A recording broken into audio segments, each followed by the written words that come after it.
You're listening to the Law of Attraction Radio Network. Are you tired of the I can't mindset? The I'm not good enough mindset? Do you feel like your negative thoughts control your life? Well, you came to the right place, because in the next 30 minutes, you will learn how to break free from the limiting mindset of anxiety, fear, victimization, depression, trauma, and self-hatred by reprogramming your subconscious mind.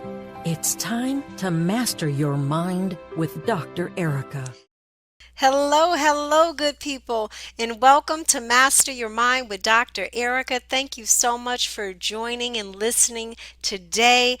I always start with today is a good day. Today is a good day because we are here, we are breathing, and let's just remember how beautiful and innate that ability is. Let's just take a deep breath. And breathe in all of that beautiful clean air, and then let's just breathe out and release all of the toxic energy, toxic emotions, toxic thoughts, anything that you know you don't need with you today. Just release it, let it go. It's okay. It is okay. And I'm just excited to be here. I know that most of you know, if you've been listening to me now I've been doing this for a little over, I think, 2 years.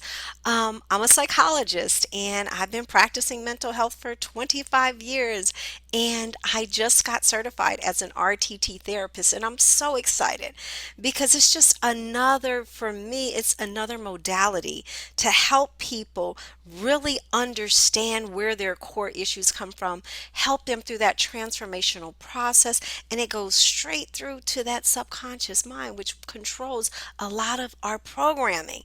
And so I just want everyone out there to know that you are not alone. You are human going through your life's journey, and I'm here to help. And so many other, people are bringing to the awareness of different ways to heal, different ways of understanding.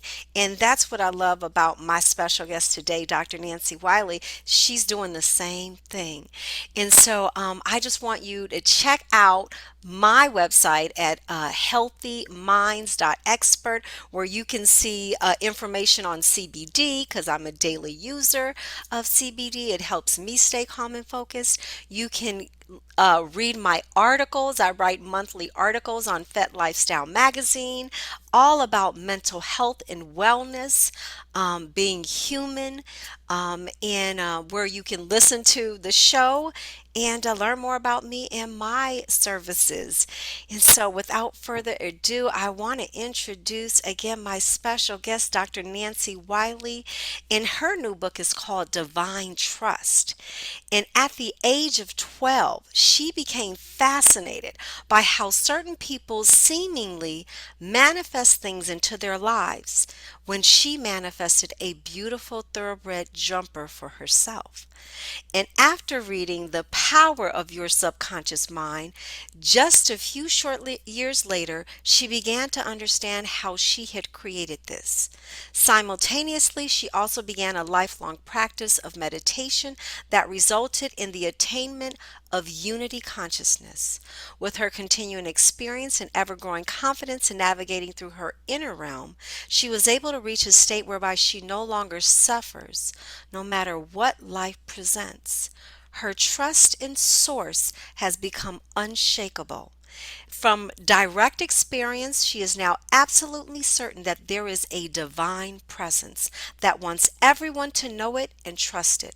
So for the past 8 years, she has been enrolled in the inner circle of a comprehensive program called Your Year of Miracles, where she became clear that her next divine assignment was to assist others in opening to the state of trust in the divine, as she has done. And in her book, Divine Trust, A Practical Guide to End Suffering and Find Your Way Home, she lays out a blueprint that anyone can easily follow to achieve this incredible state of divine bliss and trust for themselves, and thereby achieve freedom from suffering.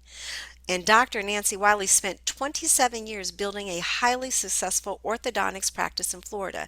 It was the school tragedy in Parkland that spurred her to feel the time was right to create and bring through divine trust. And with the loss of one of her own patients and sorrow of so many around her, she felt introducing divine trust would be a path to healing for many. And now she dedicates herself to igniting a massive shift in human consciousness using divine trust as the cornerstone. Welcome, welcome so much, Dr. Nancy Wiley. I appreciate your time and just your energy. Oh, thank you for being here. And thank you for that fabulous introduction, Dr. Erika. That's awesome. And I know we're going to have a great conversation because I've been listening to you and loving your show and what you're doing. And you can feel how it's actually rippling out and helping the whole planet. So thank you. And thank you for Oh, having me. I love it. Thank you so much. So we were kind of talking before we got on air, just this, Mhm. how interesting enough, the work that you do is so in alignment with the work that I do. And I just want you to tell the listeners a little bit about your journey and kind of how you came to this kind of connection with the divine trust and this one consciousness. Oh gosh, it's such a beautiful, and there's so many aspects. I'm going to try to keep it concise, but as from one scientist to another, if you're like me, I don't know if you're like me, but I really just worked on, I have 6 advanced degrees, six, not just one or two. I have six, three from Columbia. And that did not help me. That did not help me not to suffer. What helped me to not suffer was simultaneously to studying science and, being enrolled in all of these. I was at Columbia, I was at University of Maryland.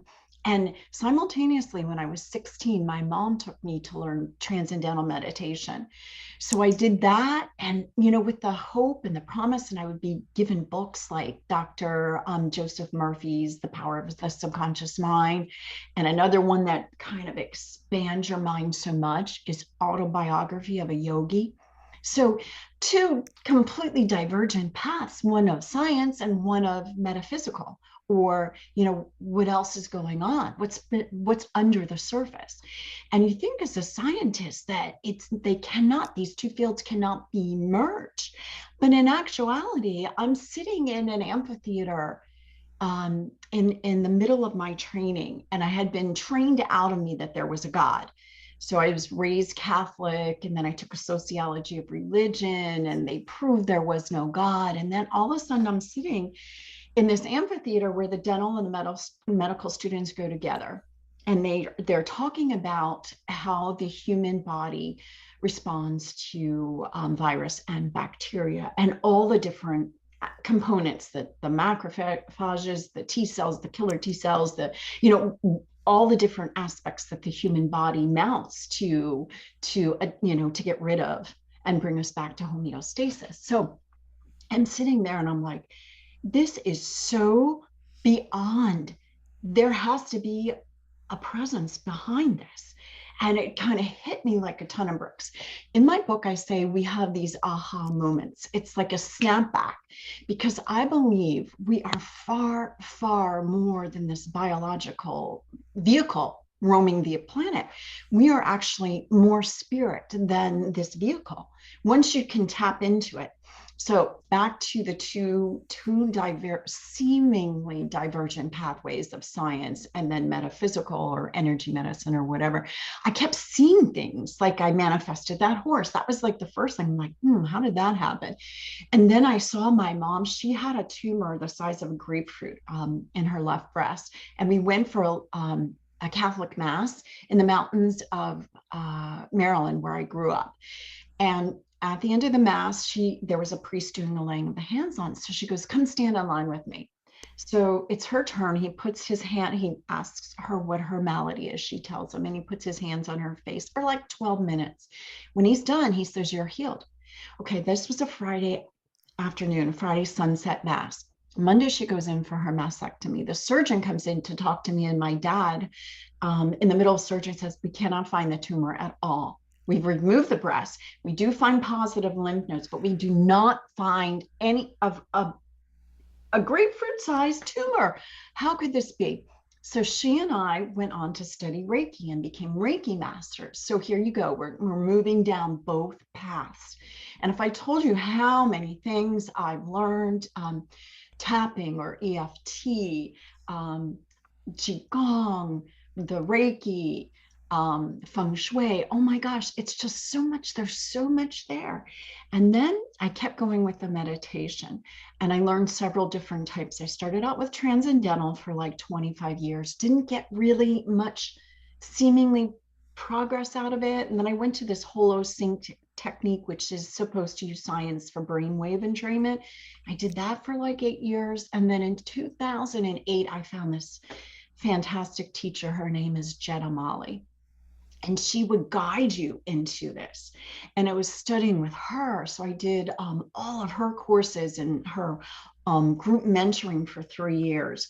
And it was with her that I attained unity consciousness, where suddenly I'm connected to source. I mean, I started to see source more and more and more through her teachings. She teaches you how to see it yourself. And now, that's exactly what I'm the guide to. We can each have it in us. Everyone has the calling for us. Each one of us in our heart has this call home. And that's what's, I think, the foundation of anxiety, of depression. It's like, I have a calling, but I don't know how to help it, how to access it. This is the calling. Now we do have individual dharma or whatever paths we're supposed to be. Like, I'm supposed to be a spiritual teacher. You're supposed to be a spiritual teacher and a psychologist. But other people have different things, but we all have that call home to know who and what we are. And once you do and see it, that's the trust. That is divine trust. So I'm going to define it and then just end with this. Trust, if you look up in the Webster, it's the firm belief in the reliability, strength, or truth of a thing. In this case, it's God, source, the universe, your higher self, whatever name you're giving it, it doesn't matter. It's one and the same. So it's this trust in that. And at first, it sounds like you have to have blind faith. You have to reach out without proof. That's not what divine trust is. Divine trust is you reach out at first, maybe the first few times, in blind trust, in blind faith without proof, and then you see this energy. It's waiting to talk to you, commune with you, for you to know it, to share all this beauty. It is the way home. And then it's tangible, it's provable, it's reliable, and it's always there. And it is the most fantastic, blissful state.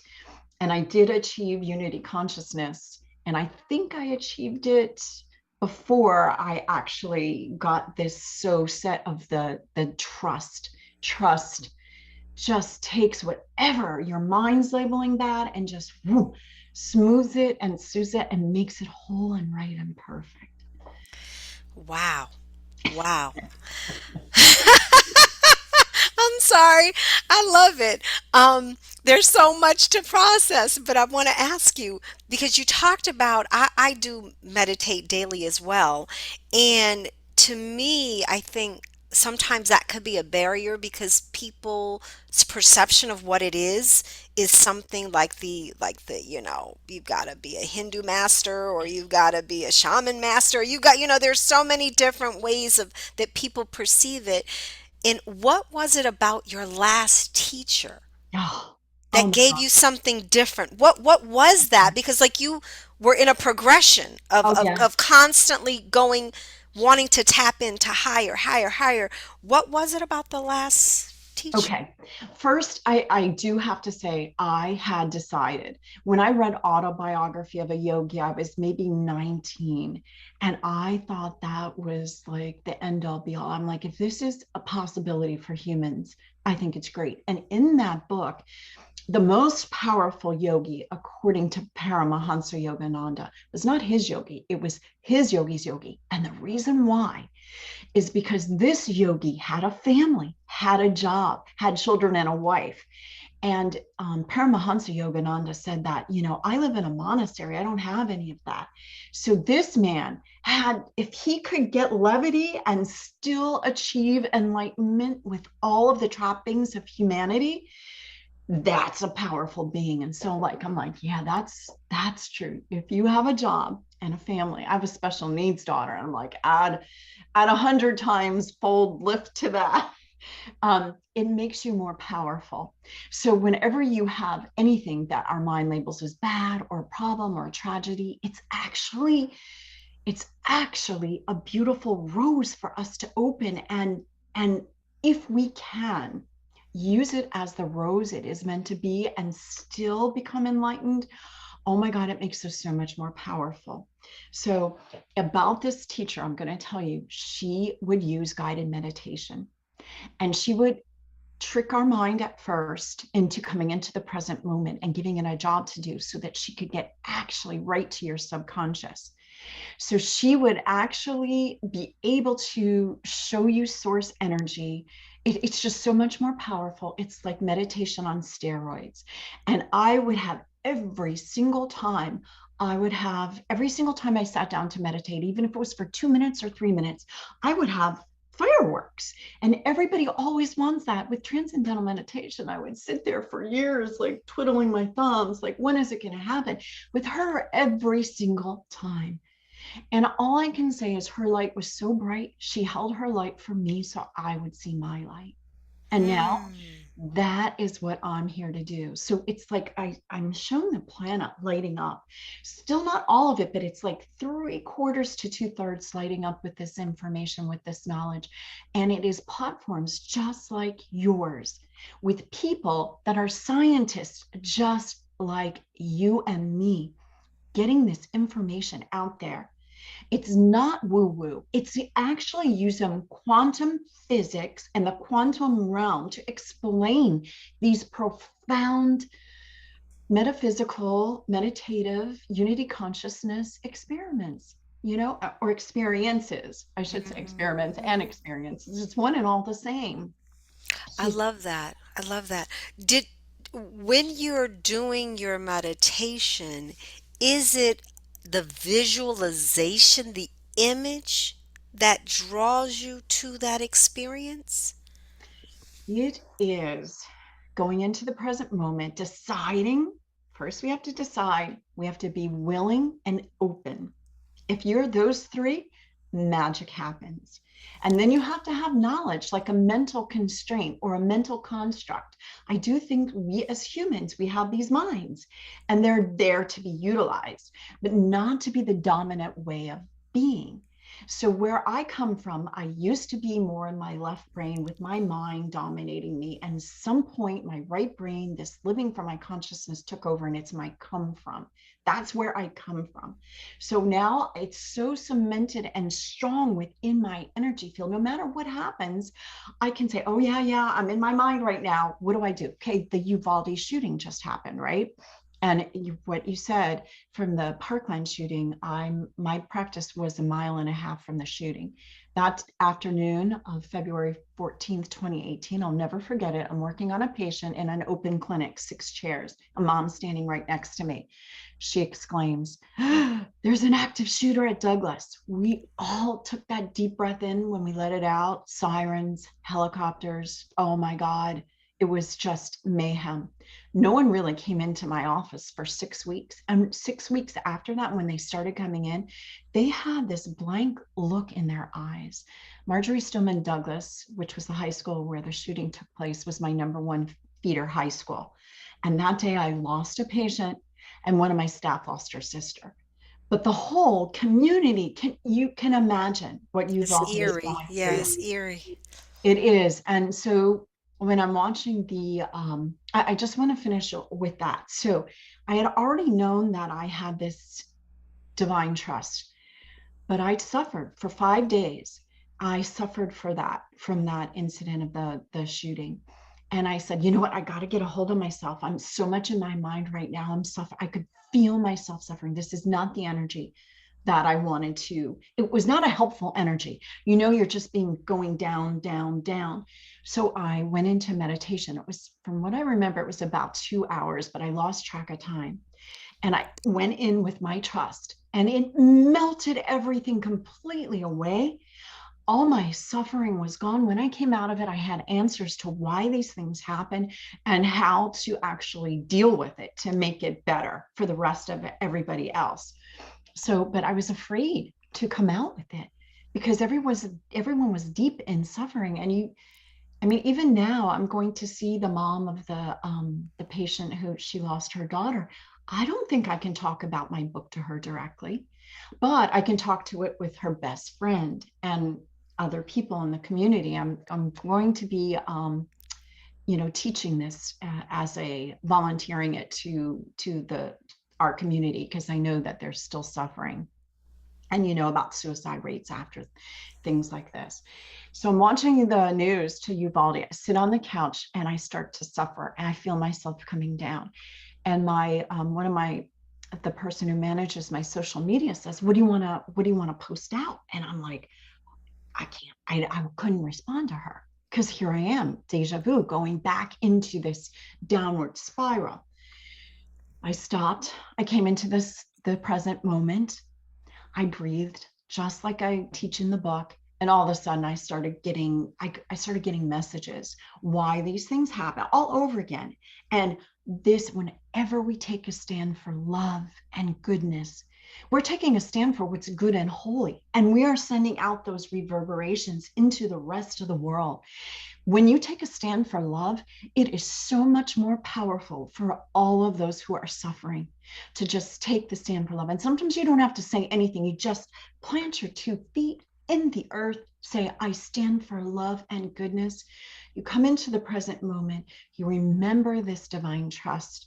And that is so powerful. It's the antidote for all of this. And it will change. If we get enough people doing this, it is shown to me, it's so powerful, it will start to change and be seen in the outer reality for all.